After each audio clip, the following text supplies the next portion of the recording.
Yo, Salt Papi is back. Come on, Filipino pride, back at it again. Hey, put some respect on his name, man. Salt Papi is back and he's here to stay. Everyone counted him out. I mean, that beautiful knockout. Like Roy Jones Jr. said, yo, must have forgot. I mean, Salt Papi has always been one of the most explosive fighters out there. And he kind of got caught up with the weight loss and, you know, he was just finding his weight and trying to settle down in his, like where his body is primed at. And now he dropped the weight, you know, but he increased the strength as well. So he's finding his balance in his perfect place. And now he feels strong again. And you see that with his last two performances against the Wood Savage and now against King Kenny. I mean, this knockout was a beautifully set up knockout with a bolo punch. It was a left bolo punch, lined him up with a latch hook, and then caught him with a left beautiful bolo punch. If you want to see how he does it, click this video where we dissect the punch and show you how you can land that same punch as well. But nonetheless, that was a beautiful knockout. Third round, Salt Papi was just so composed out there. He was patient. He was just waiting for it. And I knew this was going to happen because King Kenny has always been a counter puncher, but he isn't an active counter puncher. He just waits and waits and waits. In order to do well against Salt Papi, you can't wait around. You can't just counter him. You gotta take it to him on the inside, be active, and that's how you beat Salt Papi. But someone with the likes of King Kenny, which is known to never really been that active and to be criticized as such in his fights. I mean, the most active he's ever been was against Whindersson Nunes, probably. And I mean, he was great there, he was flowing. But Whindersson Nunes didn't really have the power to get his respect.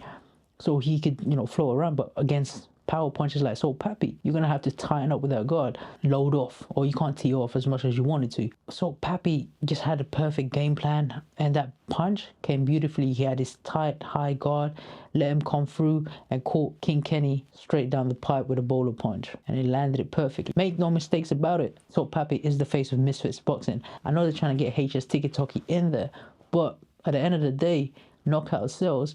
And HS has got too many things going for him. Like, he ain't really that serious about this. And if he wants to be the face of it, yeah, he has great potential. But this is about Salt Papi, and I think he is the face of the game. Now, coming back on a strong W column with 3 consecutive wins now back to back. Who do I want to see him fight next? Ain't no other than Gib. And you got to give him that fight. Yes, Salt Papi lost to Slim, but at the end of the day, that was a competitive fight where I thought Salt Papi was winning, and he was winning on the card, and he got caught just because of, you know, wrong game plan, let's say, just underestimated, whatever you may say. But if they run that back again, Salt Papi will do better and he will win against that fight. But nonetheless, the next fight should be with Gib. It should be the title eliminator, so to speak. And who gets to fight KSI next? That'd be great. I mean, Salt Papi is a big star. You have Gib over here that's fought his way and clawed his way up from that loss against Jake Paul. For KSI to set those two up, if Salt Papi wins or if Gib wins, it's a win-win situation. If Gib wins, then you're fighting the guy that Jake Paul fought. And if Salt Papi wins, then you're giving potentially the biggest star of Misfits boxing a chance. I mean, it's a win-win. You own the company and you can generate great revenue from that. But for Salt Papi though, if he does fight Gib, that's going to be a tough fight. It's going to be a similar fight to Amadeus Ferrari, but Ferrari is more reckless and Gib is a more refined technical boxer than that.